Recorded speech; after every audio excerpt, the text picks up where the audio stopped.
6:11 इश के बाद शिवू और पंखू वहां से बाहर ही निकल रहे थे कि उन्हें बाहर पंथ मिल जाता है। उसके सारे दोस्त को कब का जा चुके थे। वह एक फ़ोन कॉल पर बात कर रहा था तो उसे लेट हो गया था। शिवू जब पंथ को देखती है तो पंखू को उसके पास ले जाने लगती है।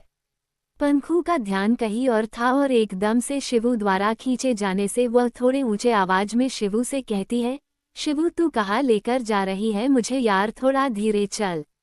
वही पंथ जो उन दोनों की तरफ पीठ करके खड़ा था, उसके कानों में जैसे ही पंखुरी की आवाज जाती है तो फोन वाले को कहता है, मिस्टर सिंह मैं आपसे कल बात करता हूँ। इतना कहकर वह फोन अपनी जीन्स की जेब में रख देता है। पंथ जैसे ही पीछे घूमता है तो देखता ही रहता है, क्योंकि पंखुरी लग ही इतनी हॉट रही थी कि बेचारे की नज़र उसी पर से हटी नहीं रही थी। वही हाल पंखू का भी था। वह भी जैसे पंथ को देखती है तो उसकी आवाज़ जो कब से शिवू पे चिल्ला रही थी वह मुंह में ही रह जाती है। दोनों एक दूसरे की आंखों में खोने लगे थे।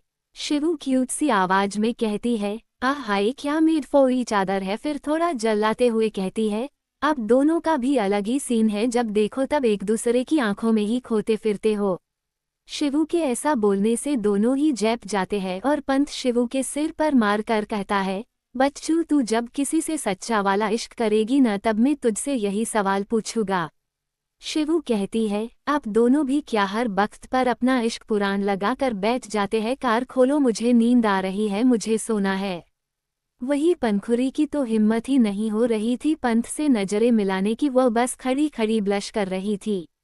शिवू जाकर पिछली सीट पर बैठ जाती है और खिड़की से बाहर निकलकर पंखुरी को कहती है, पंखू बस यार कितना शर्माओगी, आओ जल्दी कार में बैठो, और भाई आप भी जल्दी से कार स्टार्ट करो, मुझे नींद आ रही है, फिर मैं सो गई ना तो आपको ही उठाकर मुझे रूम में ले जाना पड़ेगा।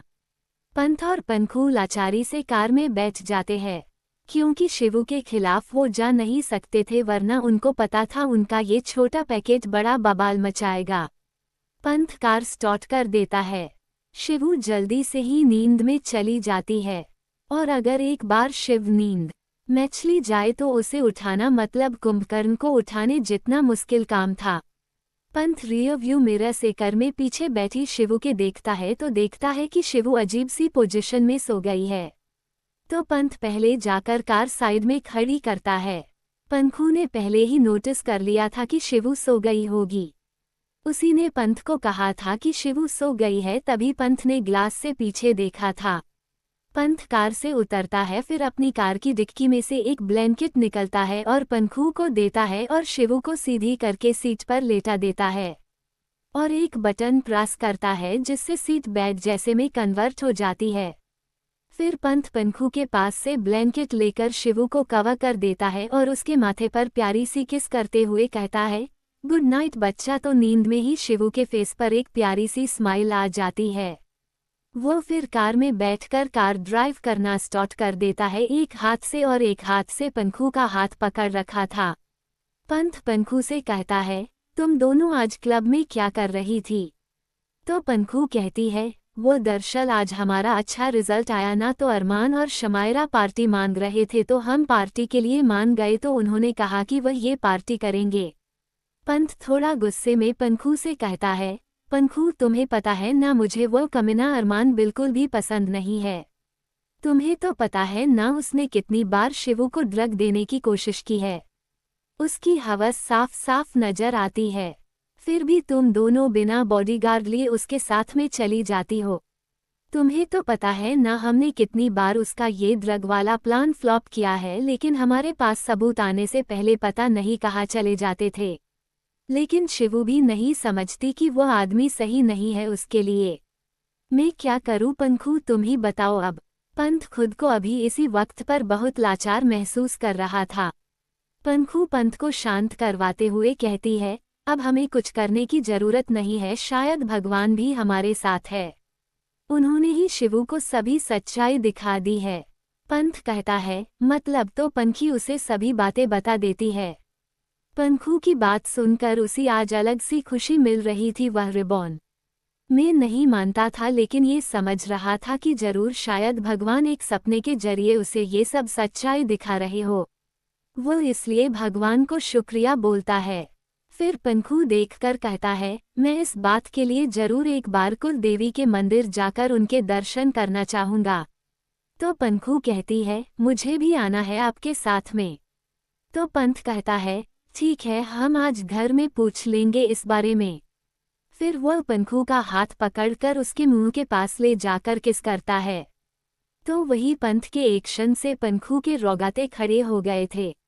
ये देखकर पंथ पंखू को चिढ़ते हुए कहता है, तुम तो बहुत ही सेंसिटिव हो। पंखू ये सुनकर लाल टमाटर जैसी हो जाती है। वही पंथ को हंसी आने लगती है तो पंखू उसके सीने पर मारते हुए कहती है कि पंथ आप कभी नहीं सुधरेंगे, हर वक्त मुझे परेशान ही करते रहते हैं।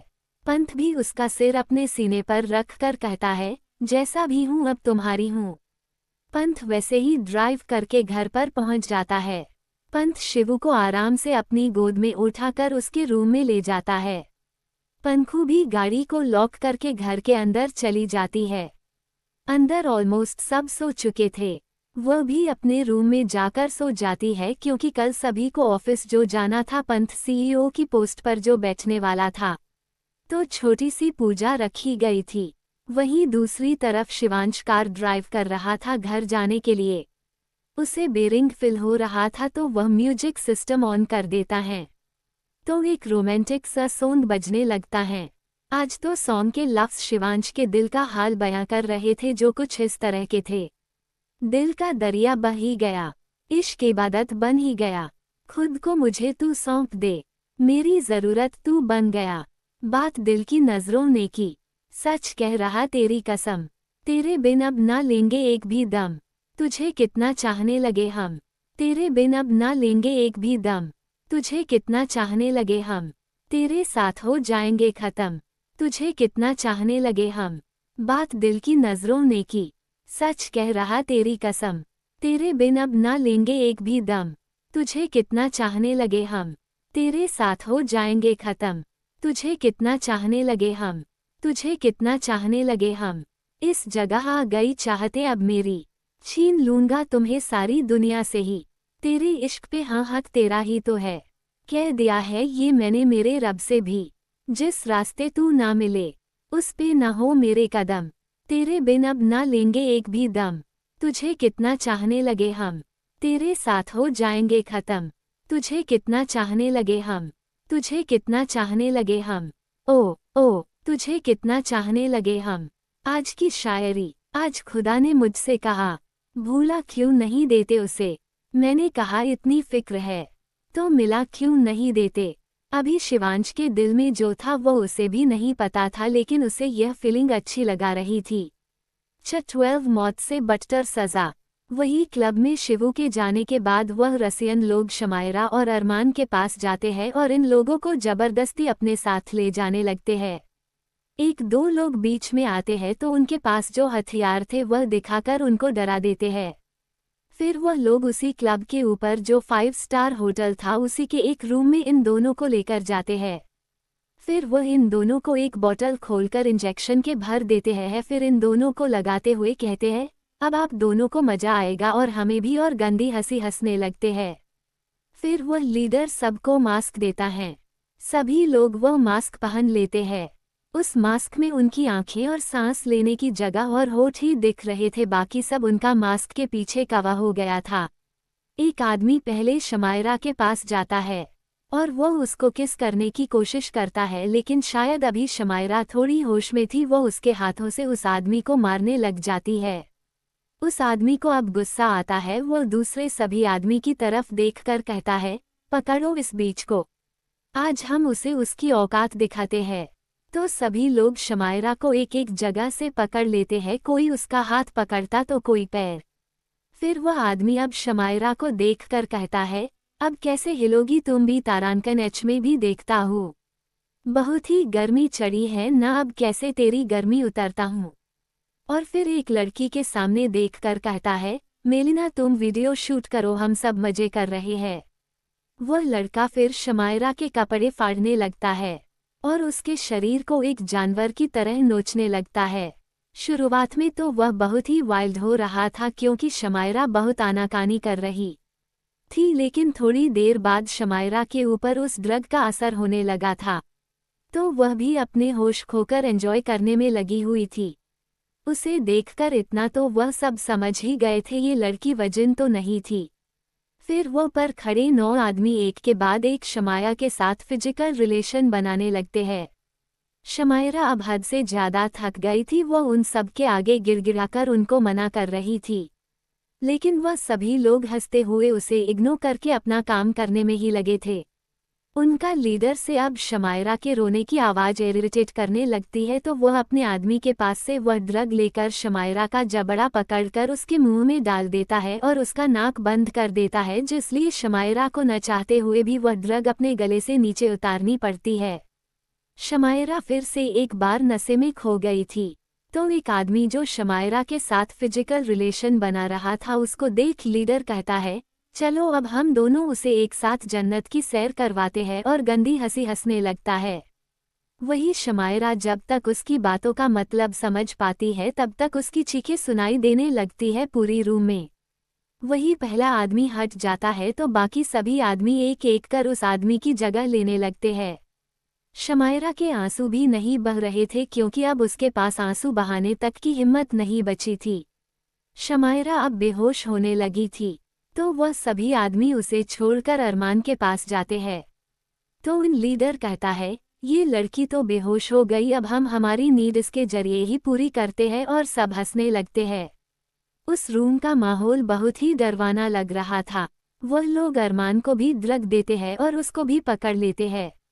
तो अरमान चिल्लाते हुए कहता है, आप लोग मेरे साथ ऐसा नहीं कर सकते हैं, आप जो समझ रहे हैं मैं वह नहीं हूँ, मैं गे नहीं हूँ। वह बोलता रहता है तो कोई उसकी आवाज़ सुन नहीं रहा था। सब अपने मजे करने में लगे पड़े थे। वह भी थोड़ी देर बाद बेहोश हो जाता है। उसे होश आता है तब उसके ऊपर एक बार फिर से लड़कियां उसे ड्रग देकर फिजिकल रिलेशन बनाने लगती है। अरमान अब अपनी पूरी लाइफ में भी किसी के साथ में ये सब करने की सामने से हिम्मत भी नहीं करेगा, क्योंकि उसे खुद की ही बॉडी से अब घिन आने लगी थी। सभी लड़कियां अरमान के साथ में मसरूफ थी, तो वही लड़के शमायरा को फिर से होश में लाकर उसके साथ वही सब कुछ करने लगते हैं।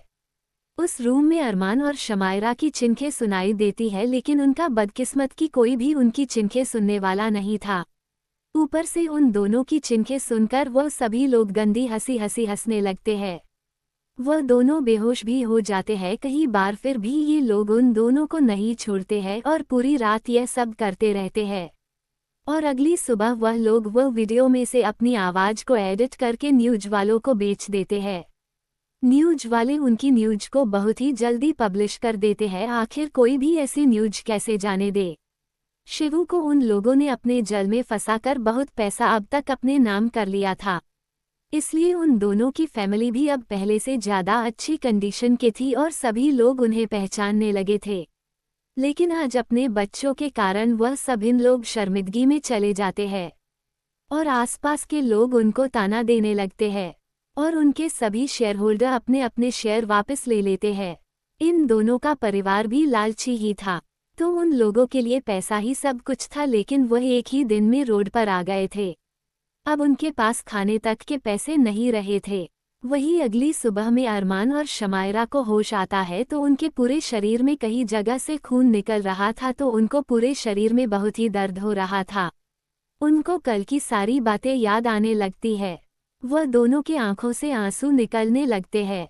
उनकी सिसकियां जब उन लोगों को सुनाई देती है तो अपने बॉस से पूछते हैं कि इनका क्या करना है, तो वह कहता है, इन दोनों के साथ हमने कल सब में मजे किए, मुझे तो सबसे ज्यादा आए, तो मैं तो सोच रहा हूँ कि अब इन्हें अपने साथ ही रखते हैं, रोज रात को हम ऐसे ही मजे करेंगे उनके साथ में। क्या बोलते हो आप सब? तो सभी गंदी हंसी हंसने लगते हैं।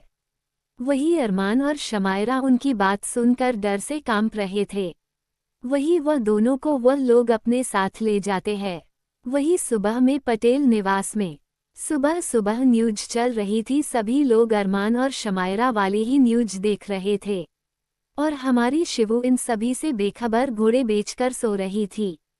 पंखू उसे जल्दी से उठने चली जाती है। आज की शायरी। आपके दीदार के लिए दिल तरसता है, आपके इंतजार में दिल तड़पता है। क्या कहें इस पागल दिल को जो हमारा होकर भी आपके लिए धड़कता है। 13 अनटाइटल्ड चैप्टर। अरमान और शमेरा की हरकतों को मीडिया में वायरल होने के बाद उनकी फैमिली की कंडीशन बहुत बिगड़ चुकी थी और उनकी फैमिली को बर्बाद करने के पीछे कहीं न कहीं थोड़ा बहुत हाथ पंथ का भी था। वही उनकी यह खबर न्यूज में पूरी तरह से वायरल हो गई थी और जिसने ये कांड रचा था वह महाशय तो पूरे घोड़े बेचकर आराम से किसी भी चीज की परवाह किए बिना ही सो रहे थे।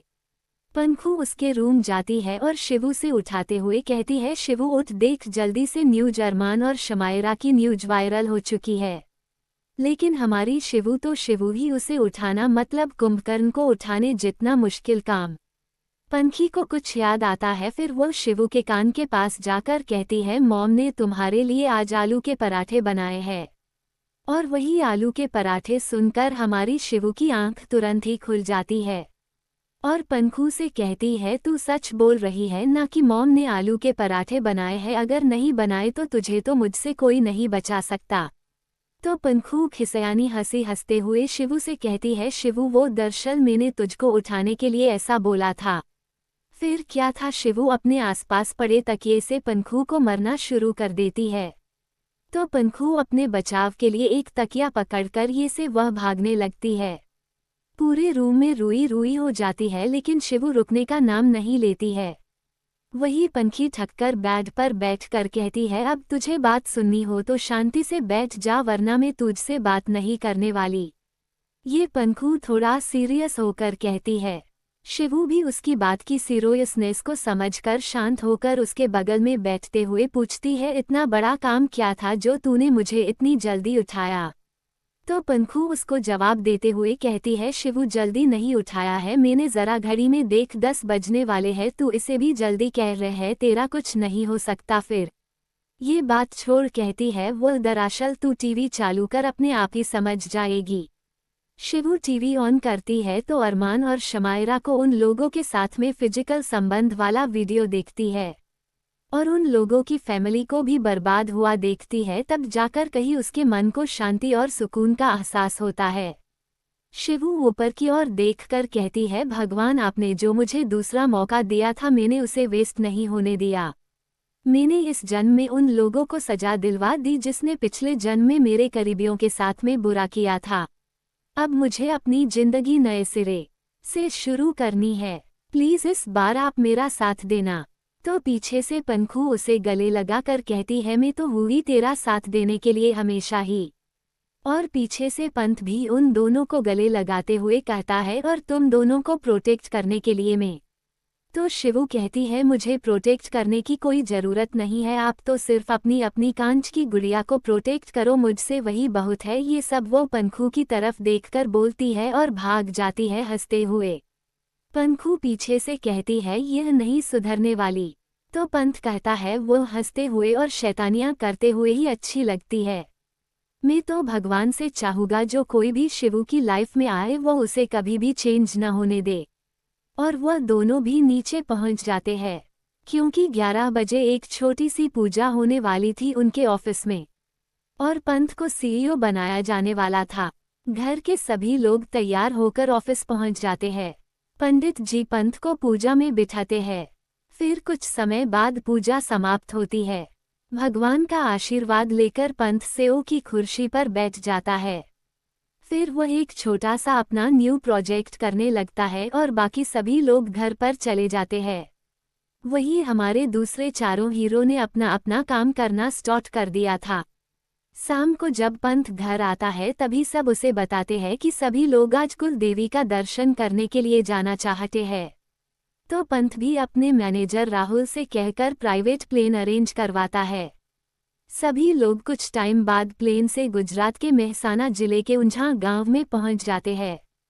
पंथ नीचे उतरने के बाद अपनी मॉम से कहता है, मॉम ये गांव तो बहुत ही ज्यादा विकास कारण लगा है, अब तो ये गांव ना होकर एक शहर के जैसा लग रहा है। तो शालिनी जी कहती है, हाँ बच्चे अब ये भी चीजें बदलने लगी है। फिर सभी लोग कार में भी कर कुलदेवी के मंदिर की ओर चल पड़ते हैं। शालिनी जी पनखू को सिर पर दुपट्टा लेने के लिए ही कह रही थी कि सामने से आ रहे हैं। पंडित जी की थाल से दुपट्टा पनखुरी के सिर को ढक देता है। तो पंडित जी शालिनी जो पहचान जाते हैं क्योंकि वह अक्सर यह आया करती थी इसीलिए। तो वह उनसे पूछते हैं कि यह कौन है लड़की। तो शालिनी जी कहती है, पंडित ही, ये लड़की हमने हमारे पंथ के लिए चुनी है। तो पंडित जी शालिनी से कहते हैं, इसके सिर पर खुद कुलदेवी का हाथ है। आज उनका आशीर्वाद भी मिल गया है। ये लड़की आपके परिवार के लिए बहुत ही खुशियां लेकर आएगी। ये सुनकर सभी के फेस पर प्यारी सी स्माइल आ जाती है, क्योंकि सच ही था, पंखुरी के आने से उनके घर में सब बहुत ही अच्छा ही होता था और उनका नाम भी दुनिया के बहुत ऊंचा हो गया था।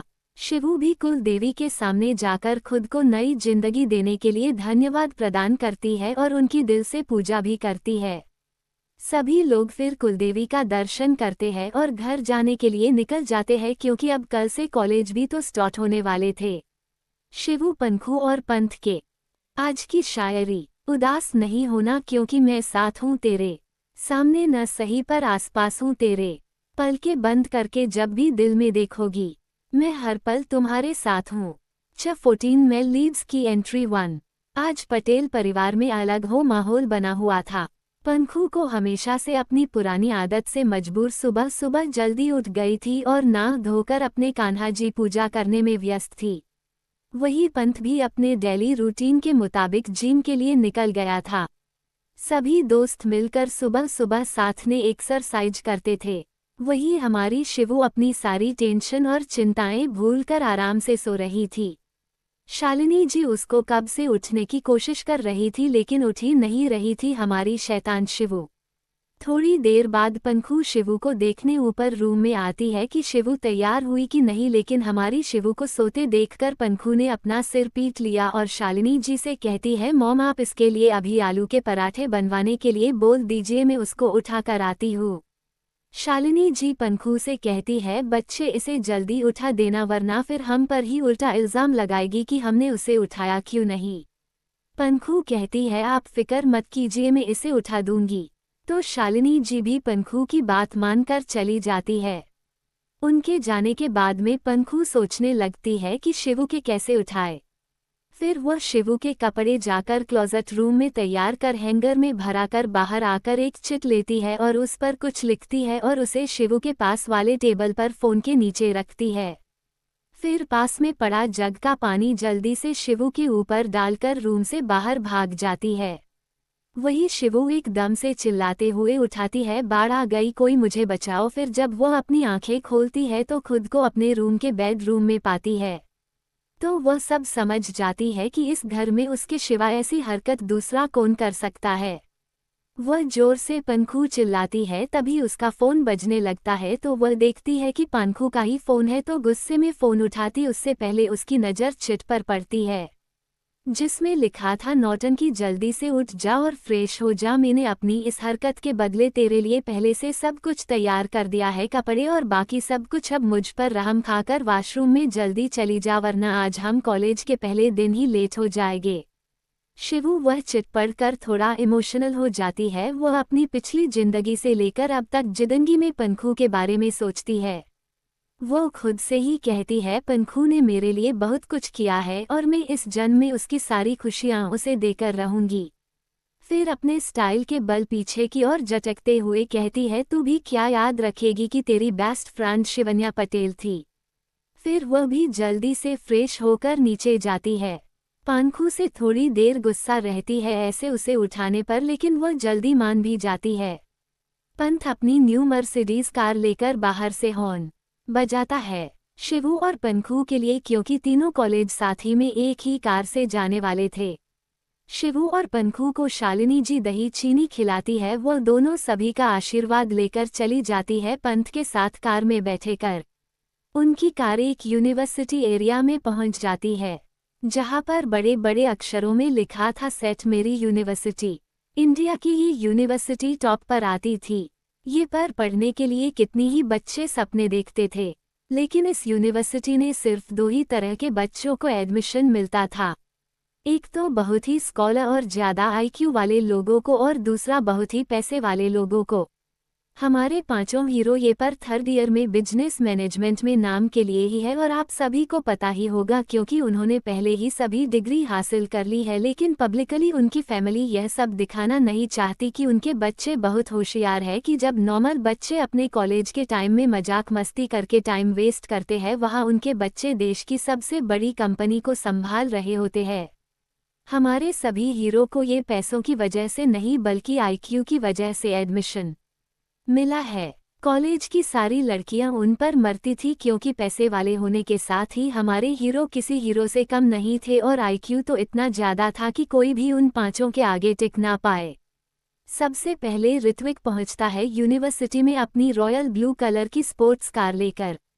उसके तुरंत पीछे ही रेड कलर की फरारी कार लेकर क्रिश पहुंच जाता है।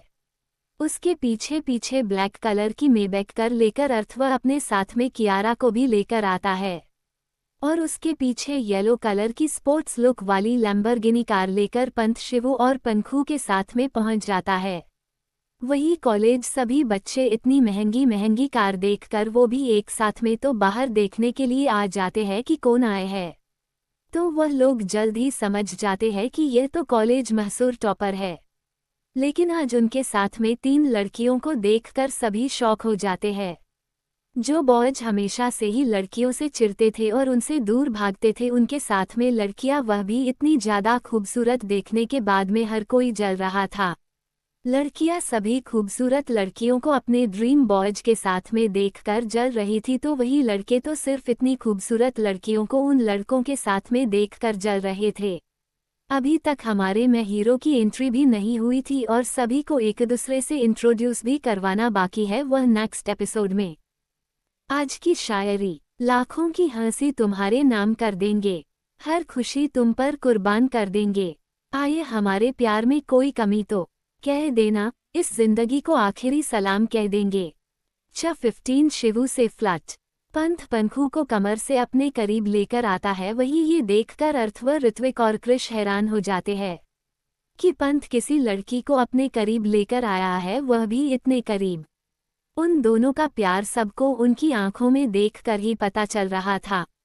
फिर धीरे से क्रिश अर्थव और ऋत्विक के कान में कहता है, हमको शिवांश ने कल कहा तो था कि हमारे इंट्रोवर्ट लड़के को प्यार हो गया, शायद यही हो वह लड़की।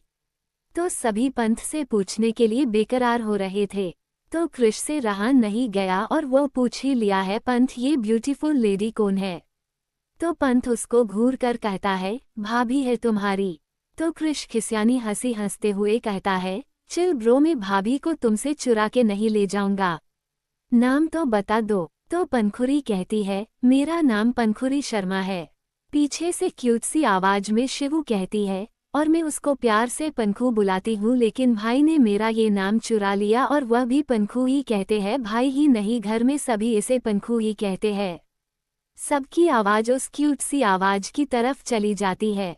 वह देखते हैं एक सुंदर सी डोल दिखने वाली लड़की ने पिंक कलर का ऑफ शोल्डर टॉप पहना है और नीचे ब्लैक जीन्स, और उसने कोई भी मेकअप नहीं किया है, फिर भी वो इतनी क्यूट लग रही थी कि सभी के फेस पर उसको देखकर एक स्माइल आ जाती है। और क्रिश शिवू के आगे हाथ करके कहता है, hey cutie, my name is Krish Khanna, और तुम्हारा?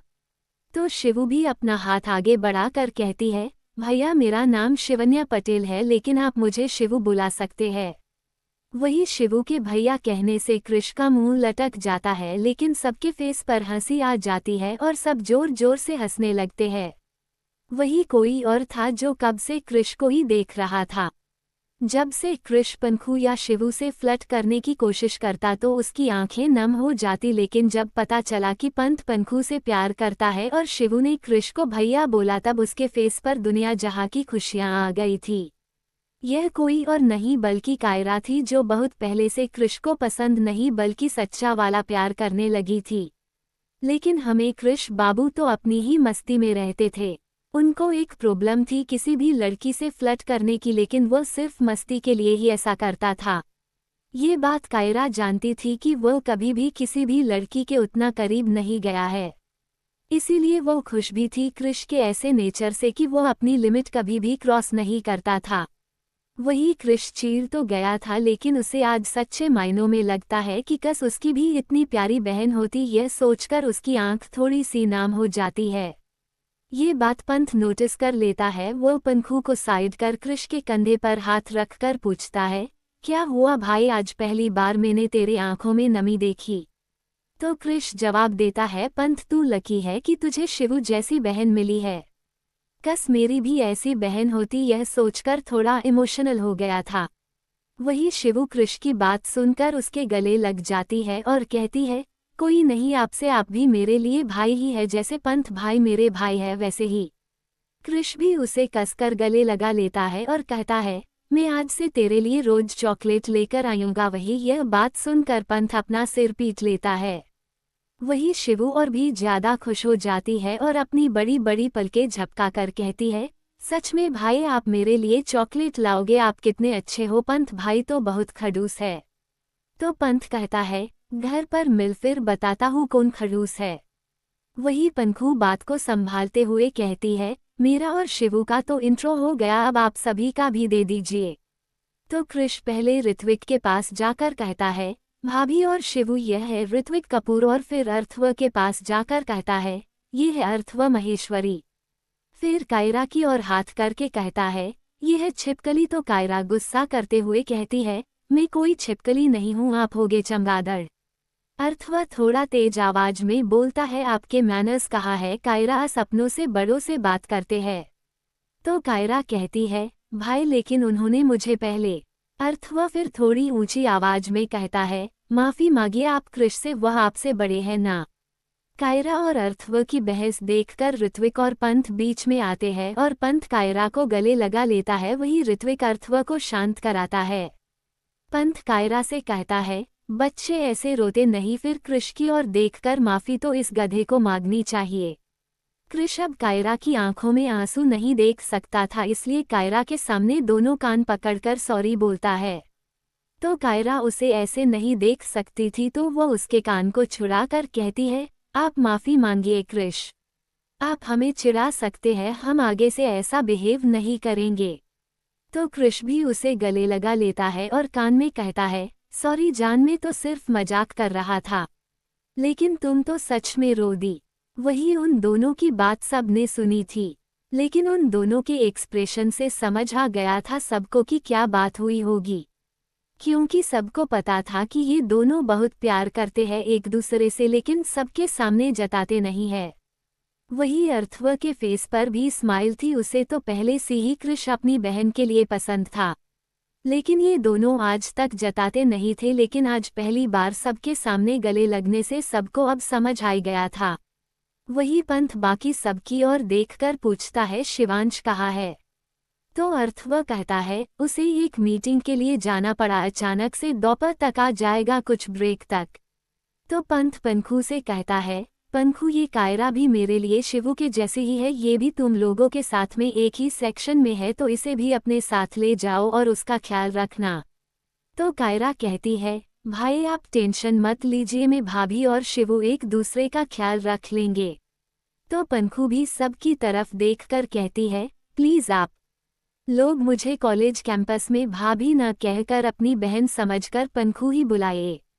सभी पंथ की तरफ देखते हैं तो पंथ हमें इशारा कर देता है, तो ऋत्विक अर्थव और कृष भी आगे बढ़कर शिवू और पंखू को गले लगा कर कहते हैं, आज से हम सभी को दो बहनें मिल गई। फिर पंथ सबको कहता है, चले हम तो वह सभी बॉयज दूसरी साइड वाली बिल्डिंग में चले जाते हैं कॉलेज कैंपस के, क्योंकि थर्ड ईयर की क्लास वही थी और इस बिल्डिंग में फर्स्ट और सेकंड ईयर की थी। वही तीनों गर्ल्स भी आगे बढ़ जाती है। वह लोग आगे बढ़ रही थी कि उन्हें गार्डन की तरफ से आवाज आने लगती है, तो वह लोग वहां चल देती है। कल हमारी 2 फीमेल लीड की भी एंट्री होगी।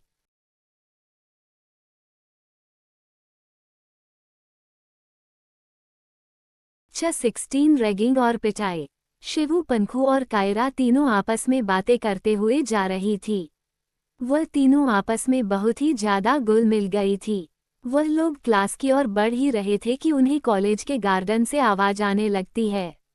तो वह तीनों भी देखना चाहती थी कि आखिर क्या हो रहा है यहाँ पर। तो वह वहाँ पहुँच जाती है तो देखती है कि सेकंड ईयर वाले कुछ 5-7 लोग थे, उसमें 2 लड़कियाँ थीं जिन्होंने बहुत ही शॉर्ट ड्रेस पहनी थी और देखकर ही पता चल रहा था कि अमीर बाप की बिगड़ी हुई लड़कियां है।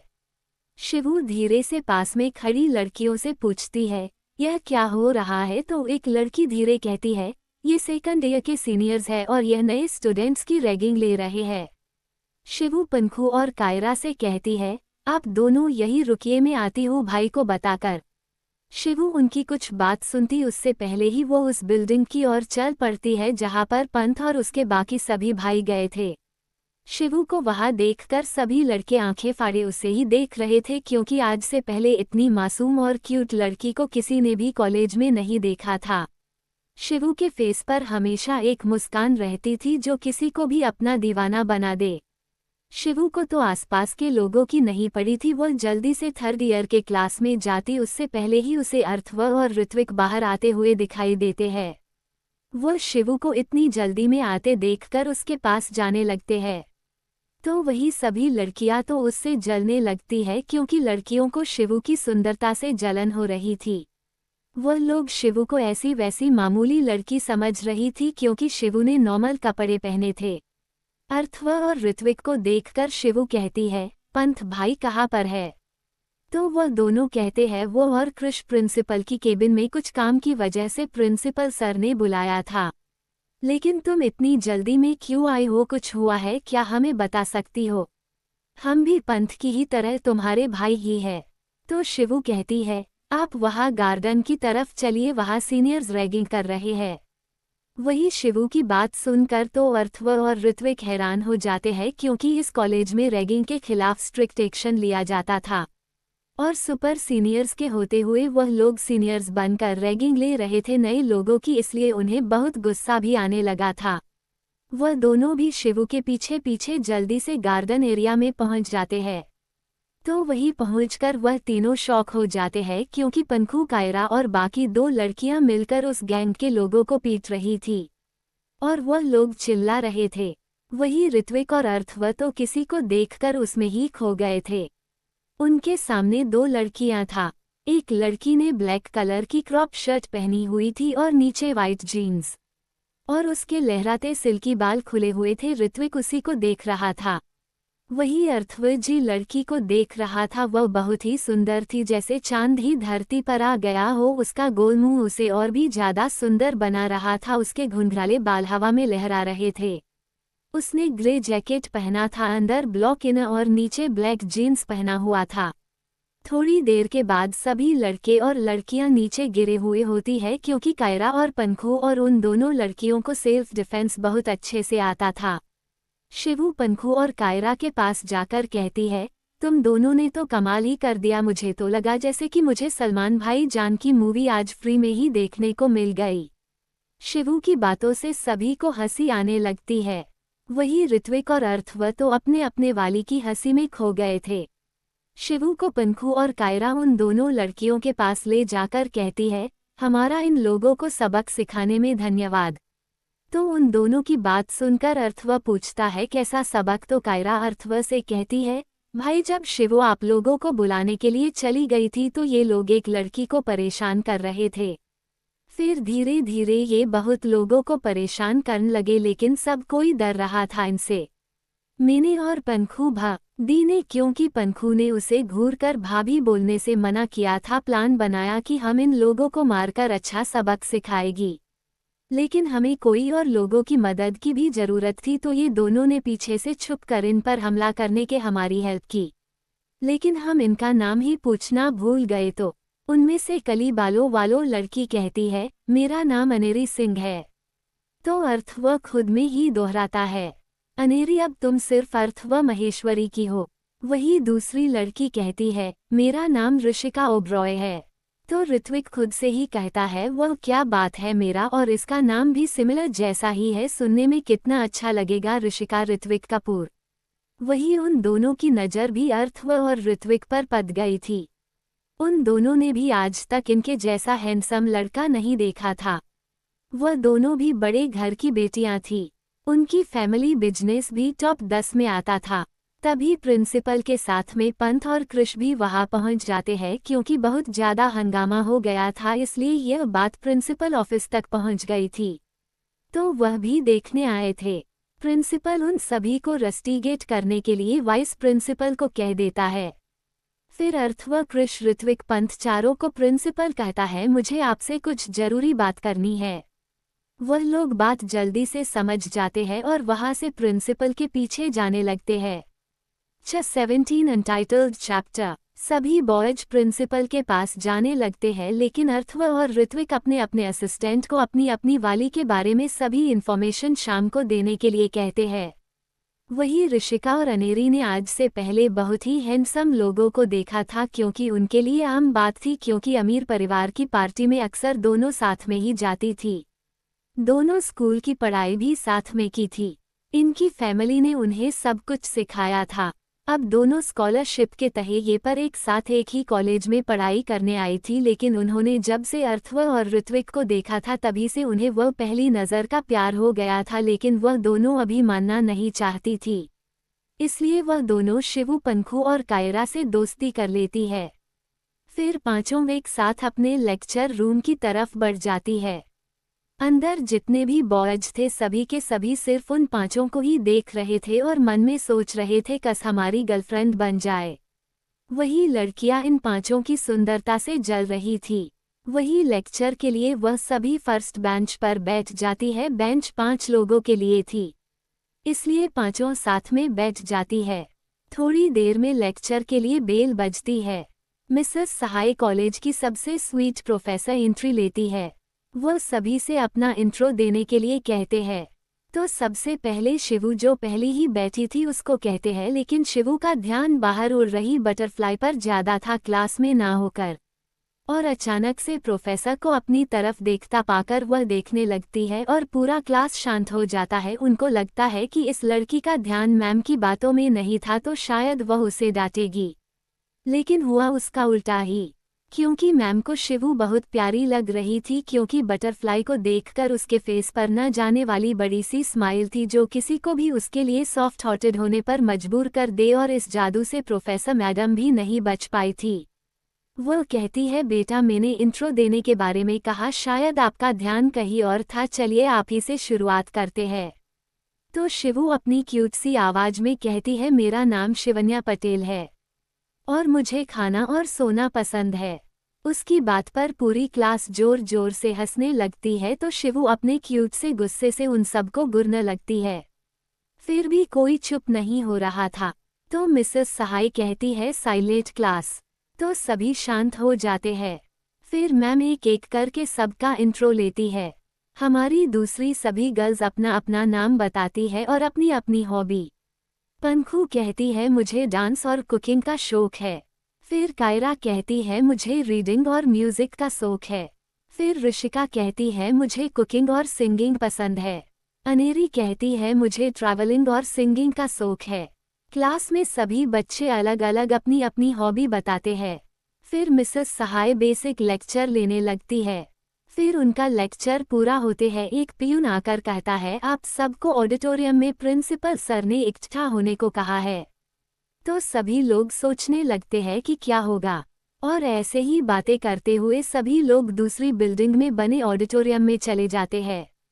प्रिंसिपल स्पीच देते हुए कहता है, मैं फ्रेशर का अपनी कॉलेज में स्वागत करता हूँ। फिर वह कॉलेज के रूल्स और रेगुलेशन बताने लगता है।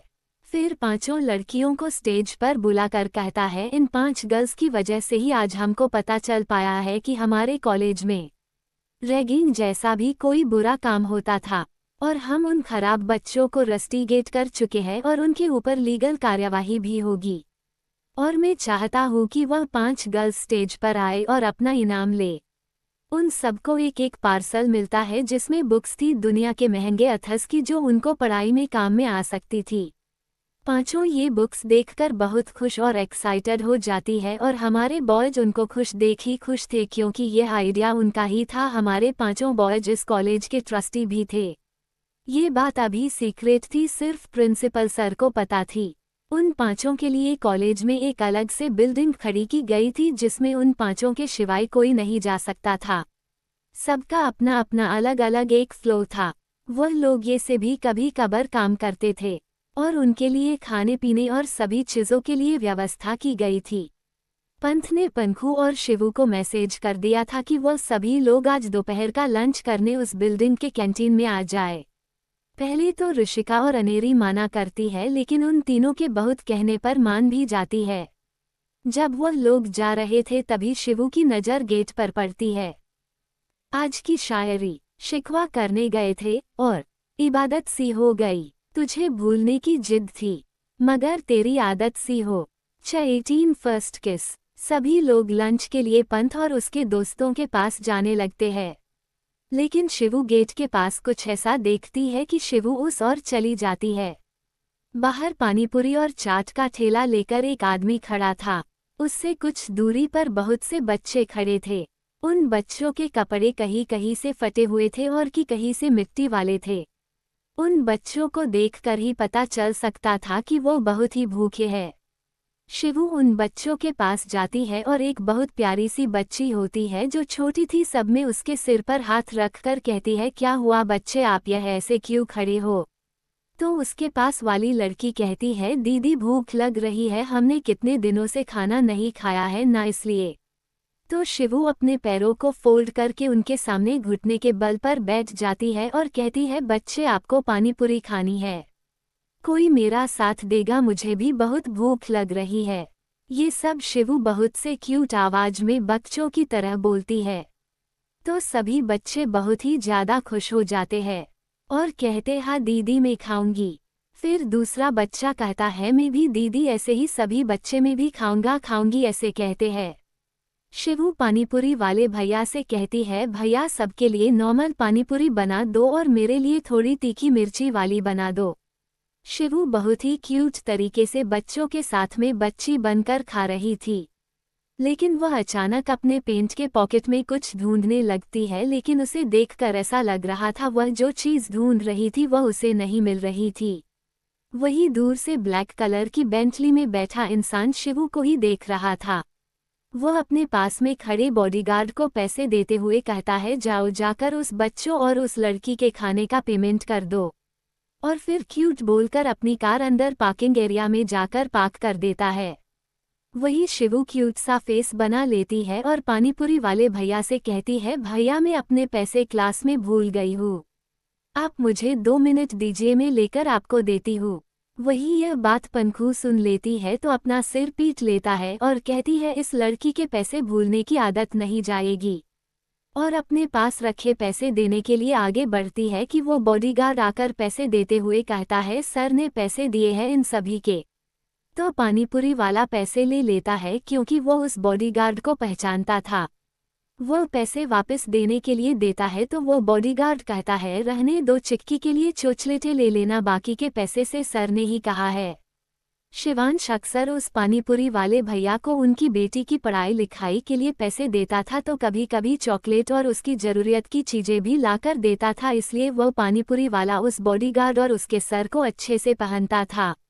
वही शिवू उस बॉडीगार्ड से कहती है, भैया आपके सर कहाँ है? तो बॉडीगार्ड उस और हाथ से इशारा करता है जहाँ शिवांश पहले खड़ा था, लेकिन शिवू उस और देखती है तो वह नहीं था। तो उस बॉडीगार्ड से कहती है, वहाँ पर तो कोई भी नहीं है। तो बॉडीगार्ड कहता है, शायद सर को कोई जरूरी काम आ गया होगा तो चले गए होंगे। तो शिवू क्यूट से अंदाज में कहती है, कोई नहीं भैया, उनको मेरी तरफ से थैंक यू कह देना। तो बॉडीगार्ड ऑक बोलकर चला जाता है। वही शिवू मन में सोचती है, उस इंसान का दिल कितना साफ होगा जो ऐसे ही किसी के लिए पैसे भी दे देता है और पानीपुरी वाले भैया की बेटी को भी पढ़ने में हेल्प करता है। काश भगवान आप मेरे नसीब में ऐसे ही बंदा भेज दो, ना कि अरमान जैसा लालची। शिवू अपनी ही सोच में थी कि पीछे से पंखू कहती है, चल अब तेरा हो गया हो तो, वरना हम सभी ऐसे ही भूखे मर जाएंगे। तो शिवू झुककर उस क्यूट सी बच्ची के फेस पर किस करती है और सबको बाय बोलकर फिर से वह सभी कैंटीन की ओर बढ़ जाते हैं। शिवांश जब अंदर जाता है तो उसे सभी पूछते हैं कि आज की तुम्हारी मीटिंग कैसी रही, तो शिवांश कहता है बहुत ही अच्छी रही और पूरा प्रोजेक्ट जैन एम्पायर को ही मिलेगा और वह लोग हमसे 5 साल का कोलैबोरेशन भी चाहते हैं, जिससे हमें 5 साल तक उनसी ओर से ऐसी ही बहुत सी बड़ी डील भी मिलती रहेगी। उसकी बात पर सभी उसे गले लग का बधाई देते हैं। तभी उसे अपने असिस्टेंट का कॉल आने लगता है तो वह अपने सभी दोस्तों से कहता है मैं अभी आया ये कॉल अटेंड करके, और इतना कहकर बाहर की ओर जाने लगता है।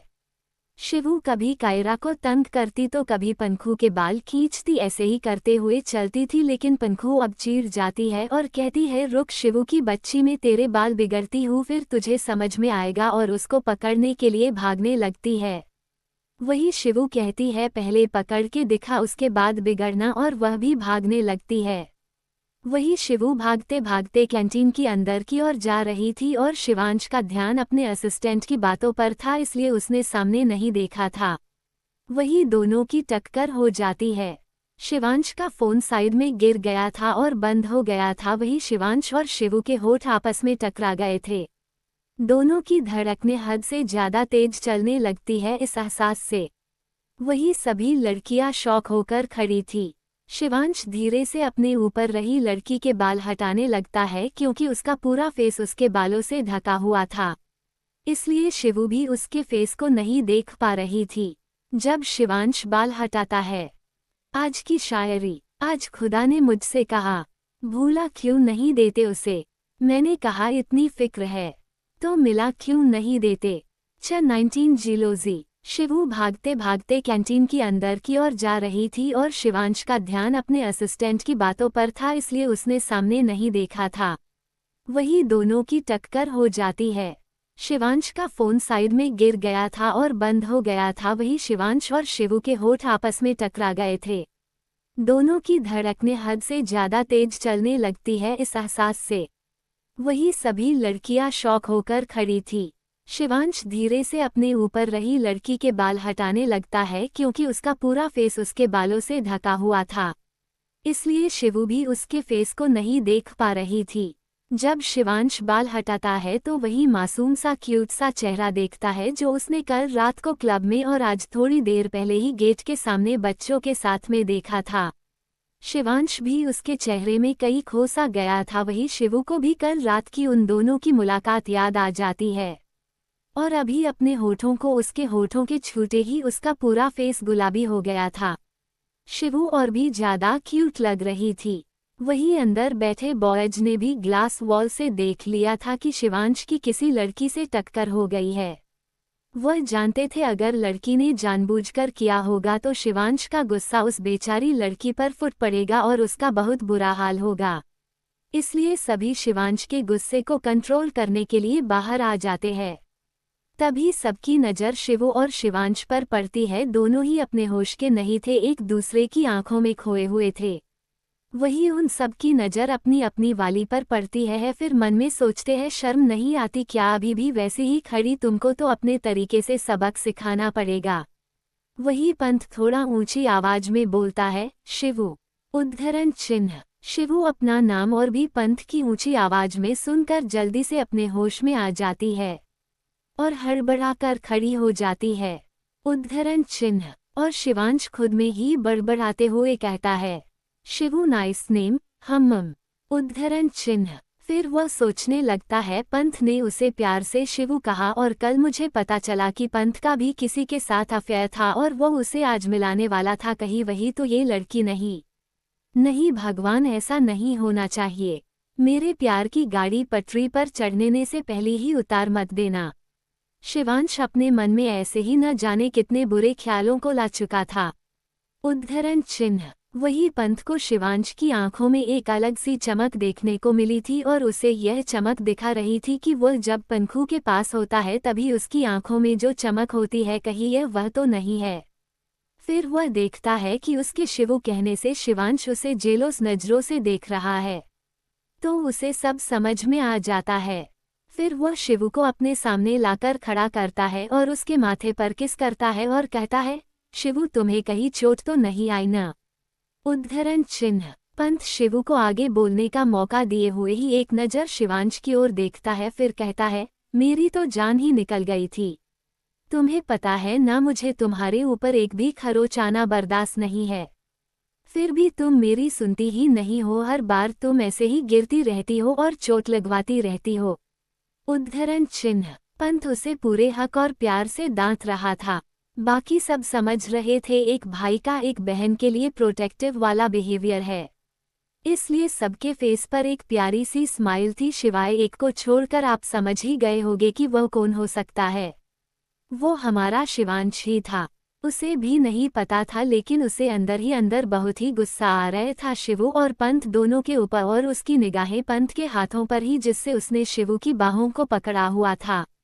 शिवू को अब तक कुछ भी बोलने का पंथ ने नहीं दिया था, और वही पंथ को अंदर ही अंदर बहुत हंसी आ रही थी, और वो मन में कहता है, कल मुझ पर हंस रहा था ना, आज भगवान ने मुझे अच्छा खासा मौका सामने से दे दिया। वाह भाई वाह, क्या मजा आ रहा है। उद्धरण चिन्ह। वही शिवू को अब जाकर बोलने का मौका मिला था, क्योंकि अब जाकर पंथ शांत हुआ था। तो शिवू कहती है, भैया मुझे कुछ नहीं हुआ है, मैं बिल्कुल ठीक हूँ। और उसकी बात सुनकर पंथ की सारी हंसी गायब हो गई थी, और मन ही मन में कहता है, यह नहीं सुधर सकती, हमेशा मेरी ही लेनी होती है इसे। अच्छा खासा मजा किरकिरा कर दिया। बहन नहीं दुश्मन दी है भगवान ने मुझे।